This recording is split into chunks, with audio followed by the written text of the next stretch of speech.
من لا نبي بعده.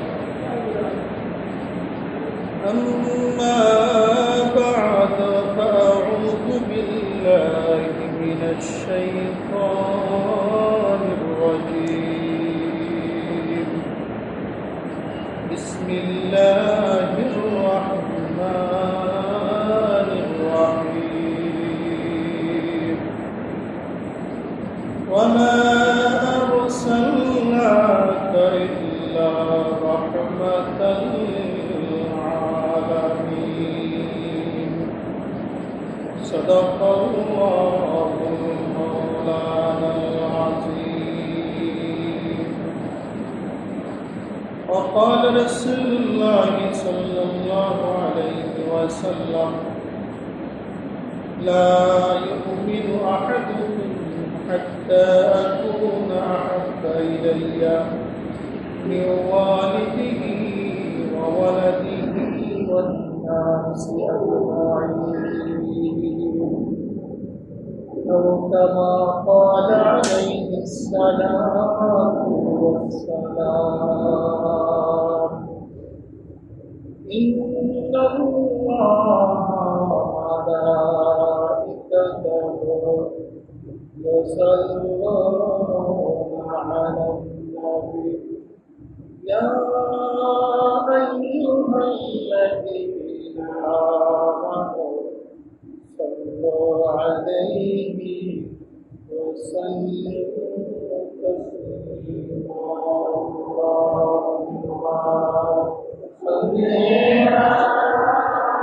تسليما. اللهم صل على سيدنا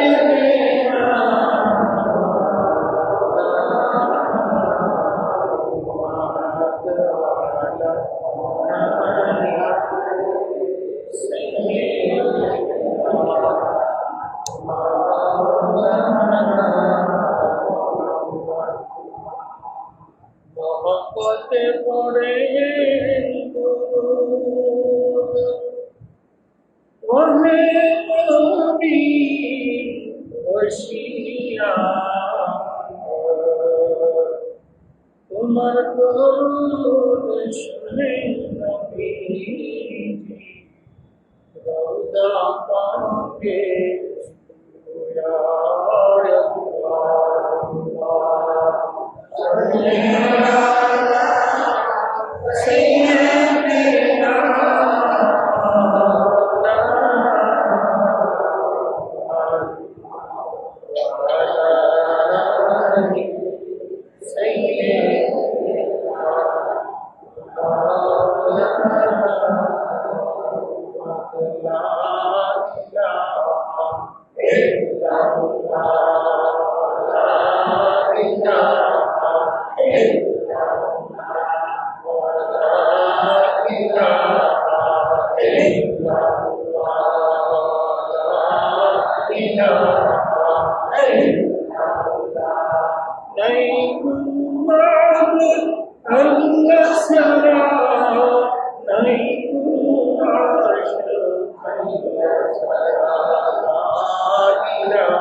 معزز مقدر حضرت मुसल्ली इकराम group में एजाम की बखैर अल्लाह पाक के दरबारे लाखों कोटि शुक्र की दया माय করে আমাদেরকে মহান রব্বুল আলামিনের নির্দেশ তোমার নামাজ আদায় করার লক্ষ্যে আল্লাহর মসজিদে আসা অবস্থা তৌফিক প্রদান করছেন। এই জন্য সকলে অন্তরস্থল থেকে কালিমাত শুকর আদায় করব। আলহামদুলিল্লাহ। এই মাস পবিত্র রবিউল আউয়াল মাস। আরবি 12 মাসের অন্যতম একটি মাস হচ্ছে রবিউল আউয়াল মাস। এই মাসে আপনি আমার নবী, কুল কায়নাতের নবী, কুল জাহানের বাদশা নবী মুহাম্মদ রাসূলুল্লাহ সাল্লাল্লাহু আলাইহি ওয়াসাল্লাম শুভ আগমন করেছে। আবার এই মাসে দুনিয়া থেকে রাসূল সাল্লাল্লাহু আলাইহি ওয়াসাল্লাম বিদায় নিয়েছেন একই মাসে হয়েছে। তারিখ নিয়ে নিয়ম মতামত আছে, কিন্তু মাস নিয়ে কোনো নিয়ম মতামত নাই। মাস নিয়ে কোনো মতামত নাই। রবিউল আউয়াল মাস সবাই এর বাইরে সর্বদলীয় একমত যে রাসূল সাল্লাল্লাহু আলাইহি ওয়াসাল্লাম রবিউল আউয়াল মাসে সমাপন করেছে। জাস্ট তারিখটা নিয়ে কথা। হাদিসের মধ্যে 12 তারিখের কথা আসছে, 2 তারিখের আসছে, 13 তারিখ আসছে, 7 তারিখ আসছে, 8 তারিখ আসছে। তারিখ নিয়ে মতামত হতেই পারে, কারণ ওই দিন তারিখটা লিখিত হয় না, সেই জন্য মতামত হয়েছে। যেদিন নবীজি বিদায় নিয়েছে তখন তো সকলের কাছে বিনতি, যেদিন দুনিয়াতে নবীজি আগমন করবে তখন তো ওই আরবের লোকেরা জানতেন না যে উনি নবী। অবশ্যই উনি ওনার উপর যখন আল্লাহর পক্ষ থেকে নির্দিষ্ট হয়েছেন এখন তোমাদের দাওয়াত দেওয়ার জন্য, তখন থেকে তাকে প্রেরণা বুঝতে পারলো সে নবী, যে নবীজি ওনার উপরে দাওয়াত দিচ্ছে। ঈদের সময় সাহাবায়ে কেরাম সকলে সচেতন ছিলেন বিদায় ঈদের তারিখে এবং মতানৈক্য নাই, আগমনের তারিখে এই মতানৈক্য। যাই হোক, তারিখ নিয়ে মতানৈক্য হতে পারে, মাস নিয়ে মতানৈক্য নাই। সেই রবিউল আউয়াল মাসে দুজাহানের বাদশাহ মুহাম্মদ সাল্লাল্লাহু আলাইহি ওয়াসাল্লাম দুনিয়াতে শুভ আগমন করেছেন। এই মাস হচ্ছে রবিউল আউয়াল মাস। আল্লাহ রাব্বুল আলামিন যদি আমাদের নবীকে সৃষ্টি না করতেন, আসমান জমিন চন্দ্র সূর্য নক্ষত্র গাছপালা ফুল লতা কোনো কিছু সৃষ্টি করতেন না। শুধুমাত্র আমাদের নবী রসুলায় পৃথিবীর সব কিছুকে আল্লাহ তাআলা সৃষ্টি করেছেন। আর প্রধান লক্ষ্য হচ্ছে আল্লাহ হাবিব নবীকে দুনিয়াতে পাঠাইবেন বিদায়ী এর পূর্বে ধারাবাহিকতা সৃষ্টি করেছেন, দুনিয়া সৃষ্টি করেছেন, সব সৃষ্টি করেছেন। সুবহানাল্লাহ। আমাদের প্রিয় নবী মুহাম্মদ সাল্লাল্লাহু আলাইহি সাল্লাম তিনি সাধারণ নবী ছিলেন না। অন্যান্য নবীরা বিশেষ একটা এলাকার নবী ছিলেন, আর আমাদের নবী সারা পৃথিবীর নবী, দু জাহানের নবী। সুবহানাল্লাহ। দুনিয়া এবং আখিরাতের নবী, মানে আল্লাহর সৃষ্টি যতটুকু আমাদের নবীর নবুয়ত ততটুকু। সুবহানাল্লাহ। কোনো দিকটা কমতে নাই, আল্লাহর সৃষ্টি যতটুকু আমাদের নবীর নবুয়তের উনি নবী ততটুকু। সুবহানাল্লাহ। আর অন্যান্য নবীরা বিশেষ একটা এলাকা, বিশেষ একটা শহর, বিশেষ একটা গ্রাম, বিশেষ একটা জনগোষ্ঠীর নবী ছিলেন, মানে তাদের একটা সীমাবদ্ধতা ছিল। আর আমাদের নবী কিয়ামত পর্যন্ত নবী। সুবহানাল্লাহ। অন্যান্য নবীরা এক নবী আসার পর আরেক নবীর নবুয়ত শেষ, এক নবী নতুন নবী আসার পর্যন্ত পুরোপুরি নবীর নবুয়ত শেষ, আবার আরেকজন নতুন নবী আসছে, আবার পুরোপুরি নবীর নবুয়ত শেষ। তাদের একটা মানে টাইম ছিল। আমাদের নবী তিনি যখন নবুয়ত পাইছেন, ওনার নবুয়তের নবী শেষ নাই, কিয়ামত পর্যন্ত নবী থাকবেন, এরপরে আর কোনো নবী আসবেন না। সুবহানাল্লাহ। তাহলে অন্যান্য নবীদের তুলনায় আমাদের নবীর মর্যাদা কম না বেশি? কতটুকু বেশি আপনার বয়ান করে শেষ করতে পারবো না, কথা বলে ঠিক কিনা? আল্লাহ এবং আল্লাহ রাসূলের প্রতি একেবারে অন্তরস্থল থেকে মহব্বত থাকতে হবে, ভালোবাসা থাকতে হবে। মহব্বত এবং ভালোবাসা নিয়ে যারা আল্লাহর ইবাদত করবে, নবীজির সুন্নাত পালন করবে, তারাই প্রকৃত মুসলমান। কথা বলে ঠিক কিনা? আর নবীজির মহব্বত যদি অন্তরে না থাকে, তাহলে আল্লাহর হুকুম হাকাম, আল্লাহর বিধান পালন করলে সেই বিধান পালনের দ্বারা কোনো লাভ নাই। মহব্বত থাকতে হবে। আল্লাহর নবীকে হাদিসে ইরশাদ করেন, লা ইউমিনু আহাদুকুম হাত্তা আকুনা আহাব্বা ইলাইয়া মিন ওয়ালিদিহি ওয়া ওয়ালাদিহি ওয়ান নাসি আজমাইন। আল্লাহু আকবার। ততক্ষণ পর্যন্ত পরিপূর্ণ ইমানদার হতে পারবে না যতক্ষণ পর্যন্ত কোন বান্দা কোন বান্দি দুনিয়ার অন্যান্য মানুষ থেকে, দুনিয়ার মাতা পিতা থেকে, এমনকি নিজের জানের চেয়ে বেশি ভালো না বাসবে নবীকে, ততক্ষণ পর্যন্ত সে পরিপূর্ণ ইমানদার হতে পারবে না। সুবহানাল্লাহ। সেই নবীজি শুভ আগমন করেছে, এই নবী লক্ষণ আছে, সেই জন্য আমরা খুশি নেবে দাও, অন্তর থেকে খুশি, কারণ নবীদের উম্মত হতে পেরেছি আমরা ধন্য। অন্যান্য নবীদের উম্মত হয়ে আমরা সেই ধন্য এত সৌভাগ্যবান হতাম না, শেষ নবীর উম্মত হইতে আমরা মর্যাদার সৌভাগ্যবান হয়েছি। সুবহানাল্লাহ। দেখেন আল্লাহ তাআলা মানুষ হিসাবে শ্রেষ্ঠত্ব দান করেছেন। আল্লাহ কোরআনে বলেছেন, লাকাদ খালাকনাল ইনসানা ফি আহসানি তাকওয়িম, নিশ্চয়ই আমি মানুষকে সবচেয়ে সুন্দর কাঠামো দিয়ে, অবকাঠামো দিয়ে সৃষ্টি করেছি, সুন্দর অবয়বকে সৃষ্টি করেছি, সুন্দর স্রোতকে সৃষ্টি করেছি। সেই হিসাবে দুনিয়াতে যত মানুষ আছে সবাই শ্রেষ্ঠ। এবার মুসলমান হোক আর বেঈমান হোক, ইমানদার হোক আর বেঈমান হোক, ইহুদি নাসারা যত রকমের মানুষ দুনিয়াতে আছে সবাই সুন্দর অবকাঠামো, মানে শুরুতের দিক দিয়া, তাদের সিস্টেমের দিক দিয়া, তাদের অবকাঠামোর দিক দিয়া সবাই মানুষ। কথা বলে ঠিক কিনা? কিন্তু এর মধ্যে আবার শ্রেষ্ঠত্ব অর্জন করা হয়েছে একত্ববাদের দাওয়াত দেওয়ার পরে, একত্ববাদের শিক্ষা গ্রহণ করার পরে। কিভাবে? আল্লাহ কোরআনে বলেছেন, নিশ্চয়ই ইসলাম ধর্ম আমি আল্লাহর কাছে মনোনীত ধর্ম। ইন্নাদ দীনা ইনদাল্লাহিল ইসলাম। আল্লাহ কোরআনে ঘোষণা করেন, নিশ্চয়ই পছন্দনীয় ধর্ম হলো আল্লাহর কাছে ইসলাম ধর্ম। সুবহানাল্লাহ। ইসলাম ধর্ম কারা গ্রহণ করে? যারা একত্ববাদে বিশ্বাস করে, অর্থাৎ আল্লাহকে একত্ববাদে সাক্ষী দেয় এবং যার যার নবীকে রাসূল বলে বিশ্বাস করে।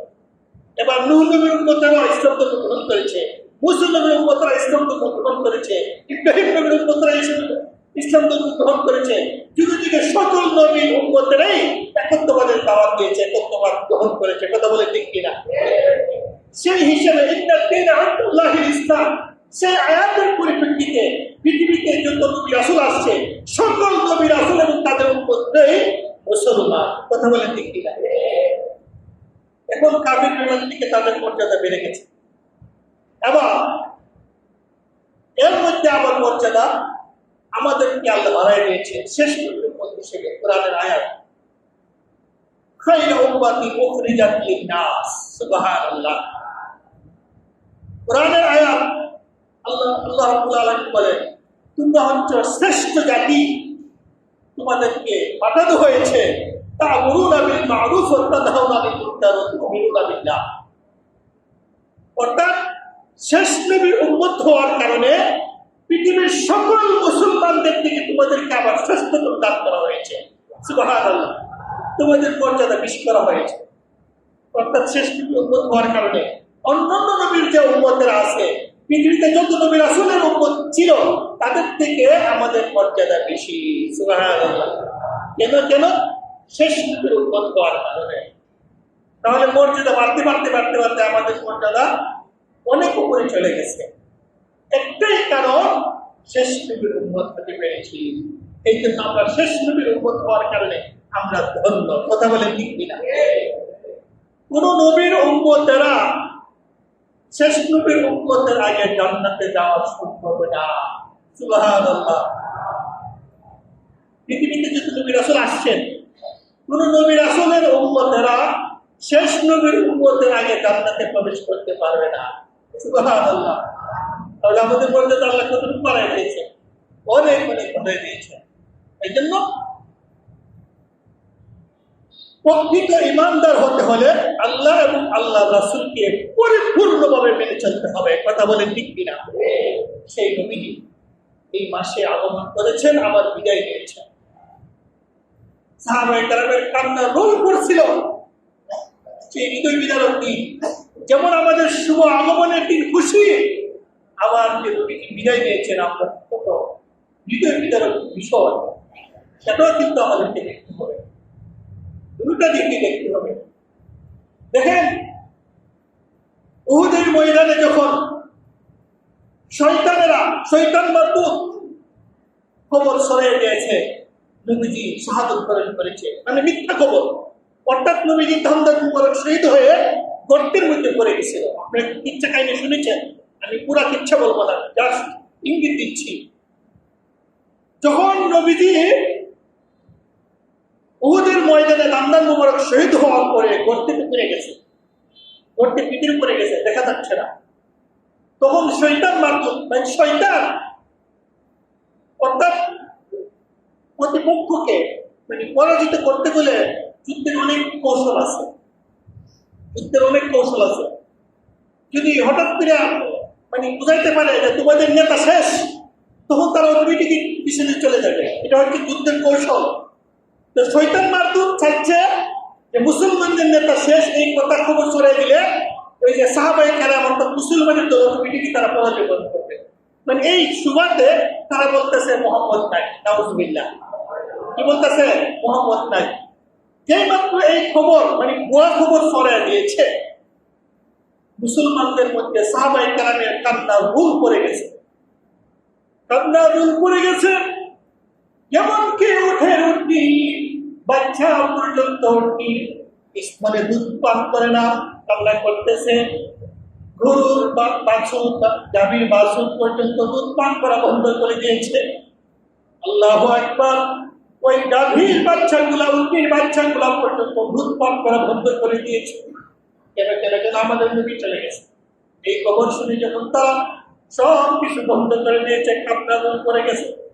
আমার কথার উদ্দেশ্য হলো নবীজির বিদায়ের কথা শুনে সবাই কান্না তুলে পড়ে গেছে। কথা বলে ঠিক কিনা? উটের বাচ্চাগুলা দুধ পান করা বন্ধ করে দিয়েছে, অন্যান্য জীবজন্তুর বাচ্চাগুলা দুধ পান করা বন্ধ করে দিয়েছে, মানুষের শিশু বাচ্চাগুলো দুধ পান করা বন্ধ করে দিয়েছে। তারা কিভাবে বুঝতো? তাদের দুঃখ লাগলো নবীজি চলে গেছে। নবীজি যে মাসে চলে গেছে আমাদের দুঃখ লাগে না, শুধু খুশির বিষয়টা দেখি, দুঃখের বিষয়টা থেকে আমরা দূরে সরে থাকি। কথা বলে ঠিক কিনা? উভয় বিষয় দেখতে হবে। নবীর প্রতি একেবারে 100% মহব্বত ভালোবাসা থাকলে ইমানদার, পরিমাণ যদি ভালোবাসা করে যায় ইমানদার হতে পারবে না। কথা বলে ঠিক কিনা? দয়াল নবীজি যখন দুনিয়াতে আগমন করেন, আল্লাহু আকবার, মা আমিনার ঘরে যখন নবীজি আসছে, অলৌকিক ঘটনা শুরু হয়ে গেছে। যেদিন মা আমিনার গর্ভে নবীজি আগমন করেছে, সঙ্গে সঙ্গে মা আমিনা যেই দিকে যায় সেই দিকে বেশকে আম্বরের গ্রাম শুনতে থাকে। সুবহানাল্লাহ। মানুষ সমালোচনা করতে শুরু করেছে, আমিনার স্বামী দুনিয়াতে নাই, সে কেন আতরগুলা ব্যবহার করে, কারণ সে বিধবা, সে কেন আতরগুলা ব্যবহার করে, মানুষ সমালোচনা শুরু করেছে। মানুষ আবু তালিবের কাছে, আব্দুল মুত্তালিবের কাছে বিচার দিচ্ছে যে তোমার পুত্রবধূর সে বিধবা, সে কেন আতরগুলা ব্যবহার করে, এটা তো ঠিক না। কারণ বিধবা মহিলা সে তো সাজসজ্জা করতে পারে না, এটাই নিয়ম। সে কেন আতরগুলো ব্যবহার করে বিচার দিয়েছে। আবার তারা জিজ্ঞাসা করতেছে মা আমিনাকে, তুমি কেন আতরগুলা ব্যবহার করতেছ? তখন মা আমিনা বলতেছে, আমাকে যেহেতু জিজ্ঞাসাই করেছেন আমার সত্য কথা বলতে হয়। আমি আতরগুলা ব্যবহার করি না, আমি কোনো সুগ্রাম ব্যবহার করি না। যেদিন থেকে আপনাদের প্রিয় নাথি আমার গর্ভে ধারণ করেছে, সেদিন থেকে অটোমেটিকই আমি কেন আমার পুরা ঘর আতরগুলা সজ্জিত হয়ে গেছে। শুধু তাই না, যেদিন আমার গর্ভে আমার সন্তান আসছে, দেখলাম আকাশ থেকে একটা নূর আমার ঘরকে আলোকিত করে দিয়েছে। সুবহানাল্লাহ। শুধু তাই না, আমি আমার সকল কাজ আমার আসান হয়ে গেছে, সহজ হয়ে গেছে। আমি যখন কূপের দিকে পানি সংগ্রহ করতে যাই, যেদিক থেকে আমার গর্ভে সন্তান আসছে, কূপের পানি আমার কাছে চলে আসে। সুবহানাল্লাহ। কূপের পানি কাছে চলে আসে। ওই কূপের পানি অনেক নিচে, সিঁড়িয়া বালতি দিয়ে উঠতে হয়। মা আমিনা বলতেছে, আমি যেই মাত্র কূপের কাছে যাই, সঙ্গে সঙ্গে আমার চোখের সামনে পানিগুলো একবারে কাছে চলে আসে এবং পানি বল আমাকে সালাম করে সালাম সালাম সালাম করে এবং আমাকে বলে তুমি কেন এখানে আসলা, আপনি যদি অর্ডার দেন আমি পানি তোমার ঘরে পৌঁছে যাবো। আল্লাহু আকবার, আল্লাহু আকবার। এই ঘটনা দেখে আশেপাশের মহিলারা যারা পানি সংগ্রহ করার জন্য দায়িত্ব, তারা বলছে না, তুমি যখন চলে যাও পানি মিশে চলে যায়, কাজে তুমি একটু অপেক্ষা করো, আমরা পানিগুলো সংগ্রহ করি, কারণ তুমি চলে যাবে পানি মিশে যাবে, আমাদের কষ্ট হবে, তোমার কোনো কষ্ট হবে না, আমরা আমাদের পানি সংগ্রহ করবো, তোমার পানি ঘর দিয়ে পৌঁছে দিব। কেমন অলৌকিক ঘটনা। মা আমেনা বলেন শুধু তাই নয়, আমি যখন রাস্তা দিয়ে হাঁটি গাছের ঢাল পেয়ে আমাকে সালাম করে, পাহাড়ের পাথর গুলা করে করে এসে আমাকে সালাম করে, আল্লাহু আকবার। আমি যখন রুদ্রে দিয়ে হাঁটি মেঘ মালা আমাকে এসে সালাম করে আমাকে ছায়া দেয়। সুবহানাল্লাহ, আল্লাহু আকবার। মা আমেনার গর্বে নবীজি আসার পর দুনিয়ার প্রত্যেকটা জীব-জন্তু, প্রত্যেকটা মাখলুকাত মা আমেনাকে সালাম করে। আল্লাহু আকবার। আমার ভাইয়েরা, যেদিন নবীজি দুনিয়াতে শুভ আগমন করবেন, যেদিন নবীজি দুনিয়াতে শুভ আগমন করবেন, খতনা অবস্থায় শুভ আগমন করেছেন। আল্লাহু আকবার। নাভি কাটা অবস্থায় শুভ আগমন করেছেন। আমরা যখন দুনিয়াতে আগমন করি, আমরা যখন দুনিয়াতে জন্মগ্রহণ করি, আমাদের শরীরটা নাবাক থাকে এবং রক্তে রঞ্জিত থাকে। আল্লাহু আকবার। নবীজির পবিত্র শরীরটা বেশকে আম্বর দ্বারা বেষ্টন করে। সুবহানাল্লাহ, আল্লাহু আকবার। শুধু তাই না, দয়াল নবীজি যেদিন শুভ আগমন করে, পারস্য, এই পারস্যের বর্তমান নাম হলো ইরান। তখন ইরান দাপটশালী ছিল, পৃথিবীতে সবচেয়ে বড় দাপটশালী ছিল ইরান, যার নাম তখনের নাম ছিল পারস্য। ওই পারস্যের বাদশার নাম ছিল কাসরা, সম্রাটের নাম ছিল কাসরা। যেদিন নবীজি শুভ আগমন করে, ওই পারস্য 1000 বছর আগে বিশাল একটা অগ্নিকুণ্ড ধরে আসছিল। সেই অগ্নিকুণ্ড তারা অত্যন্ত নিগ্রহ করে নিতে পারছিল না। আল্লাহু আকবার। দয়াল নবীর শুভ আগমনের সাথে সাথে 1000 বছর পূর্বের অগ্নিকুণ্ড অটোমেটিক নিভে গেছে। আল্লাহু আকবার। 1000 বছরের পুরাতন আগুন তা কোনোভাবে নিভাইতে পারতেছে না, তারা ব্যর্থ হয়ে তারা বসে আছে, আর নিভানো যাবে না। কিন্তু যেদিন দয়াল নবীজি দুনিয়াতে আগমন করে, আগমনের সাথে সাথে ওই কিসরা বাদশা সম্রাটের রাজত্ব, অর্থাৎ ইরান, সে ইরানের বিশাল অগ্নিকুণ্ড অটোমেটিক নিভে গেছে। আল্লাহু আকবার। শুধু তাই না, ওই কিসরা বাদশা, ওই ইরানের সম্রাটের 10টা মিনার হঠাৎ করে ভেঙে টুকরা টুকরা হয়ে গেছে। আল্লাহু আকবার। তখন যারা আমি, যারা ভবিষ্যৎবাণী, তাদের মধ্যে কিছু পার্টি ছিল, তারা গবেষণা করছে বিষয়টা নিয়ে। আগুন নিভে গেল, আবার 10টা মিনার, এই মহাসম্রাটের বিশাল রাজপ্রাসাদের 10টা মিনার টুকরা হয়ে গেল, আবার তার বিশাল রাজপ্রাসাদ একবার একটা বিশাল আগুন ধরলো। কারণটা কি? বলতেছে অতি শীঘ্রই এই কাফের বাদশার হাত থেকে ইরান রাজত্ব মুসলমানদের হাতে চলে যাবে। আল্লাহু আকবার। অর্থাৎ দয়াল নবী দুনিয়াতে আসছে, ওইছিলেই মুসলমানদের হাতে চলে যাবে সেই ইরান, মহারাষ্ট্র। আল্লাহু আকবার, আল্লাহু আকবার। তাহলে এটা হচ্ছে নবীজি যখন মা আমেনার গর্ভে ছিল, এমন এত অলৌকিক ঘটনা ঘটেছে। আর সেই নবী দুনিয়াতে আসার পরে নবীজি কেমন ছিলেন? আল্লাহু আকবার, আল্লাহু আকবার। নবীজি যখন ওনার চাচার সাথে তেজারতে চাইতেন, বিভিন্ন ব্যবসা বাণিজ্যতে চাইতেন, দুধ দিয়ে হাঁটতে পাহাড়ের সাইকে দেওয়া, এক বেলা নবীজির সাথে সাথে ছায়া দিয়ে দিয়ে নবীর সাথে আসছেন। সুবহানাল্লাহ। নবীজিকে দূর থেকে গাছগুলা একেবারে নুয়ে নবীজিকে সালাম করেছে। সুবহানাল্লাহ। পাথরের একেবারে চূড়া থেকে উপর থেকে পাথরগুলো দৌড়ে দৌড়ে করে নবীজির পায়ে আসা চুমা দিয়েছেন, সালাম করেছেন। আল্লাহু আকবার।